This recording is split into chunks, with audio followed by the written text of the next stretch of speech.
Okay, this is the demo for RideMyWake. So the first thing you come to when you open up the application is you've got your speedometer screen. I'll demonstrate that at speed at the end of the video, but this is what you see at first because you can quickly just set this in your boat against your dashboard or on a mount and you see your GPS speed, which is very useful. A lot of boats don't have GPS speed.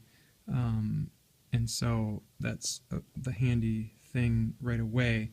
But you can also create profiles, and this is important because you will create a profile and load that profile with certain target speed and ballast preference attributes. So you create your profile and set your target speed. Now, if you're going to wake surf, a good target speed is about 10.3 miles per hour. So we'll save that, and then in your profile detail, you can set your profile picture. And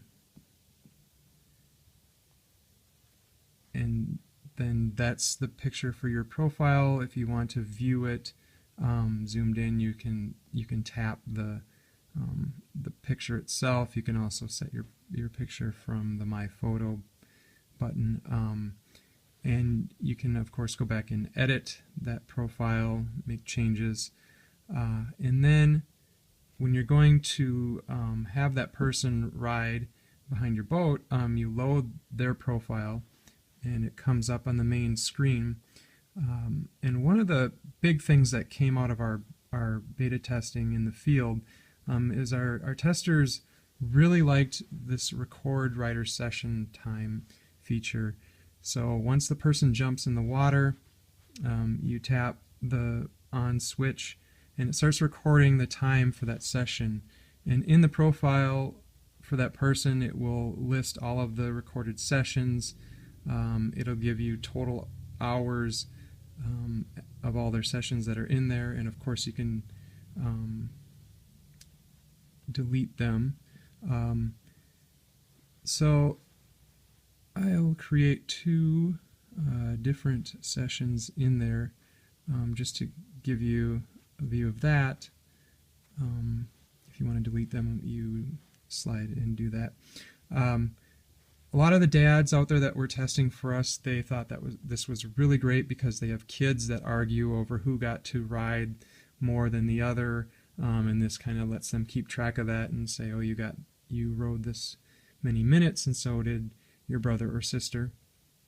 And the total hours was also useful to them because they like to keep track, and they could say to their kid, if you get this sort of grade point average, you'll get 20 hours of wakeboarding, and they can kind of show that they were able to get that. So that was a big deal that came out of our testing that we were pretty surprised about. We thought it was going to be kind of a smaller feature, and it turned out to be really big.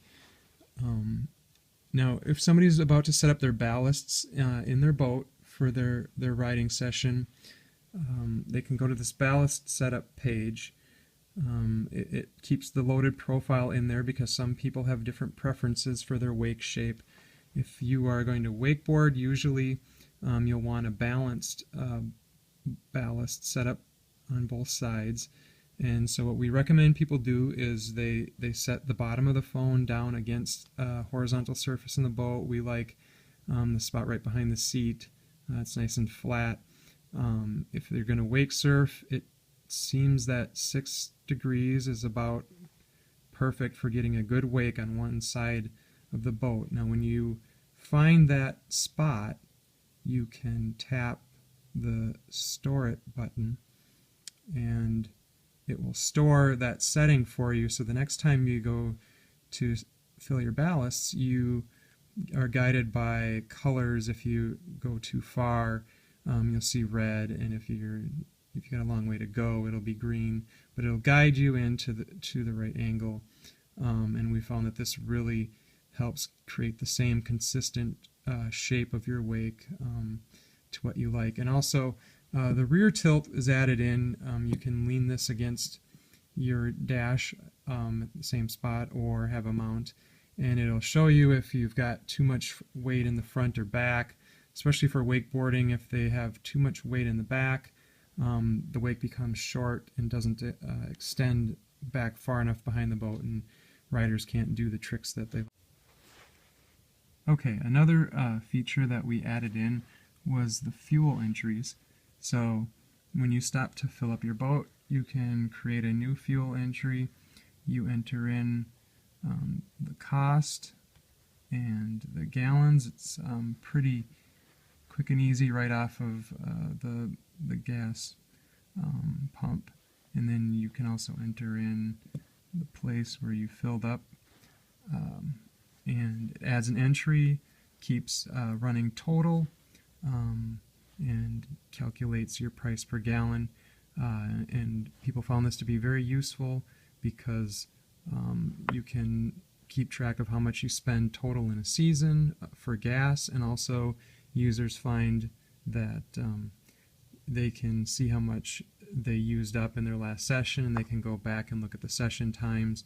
A lot of people split the cost of fuel between their friends, and they can easily figure out in general how much each person should be paying. So this turned out to be a good feature for people, just a real simple fuel entry. Okay, this is where all the magic happens. This is the speedometer screen, and we're speeding up. The person's target speed is 10.3, so the color is green, indicating that we can accelerate faster. So once we hit the target range and we're really close, the color will be blue, and we want to aim at staying within that blue zone for a good wake, a good consistent ride for the rider. And if we speed up too fast, then the color will turn red and show that we need to slow down. This is a very useful feature for both wake surfing and wakeboarding, and also somewhat for wake skating and skiing. Holding a consistent speed, the ideal speed, is very important for keeping the wake in the condition that the person riding likes it. A few boats might have perfect pass, but that costs hundreds of dollars to install. There's many boats that do not have that, and our testers are really excited to be able to have this sitting in their boat, and they really loved it. So we're excited about that. So that's the speedometer feature, and I also have the session recorder going just to show that we're recording the session while at speed. One thing I was also going to show that I didn't is that you can also edit the list of profiles, and you can rearrange them or delete them, so that's there as well. So you can keep it clean and remove them if you need to. Thanks.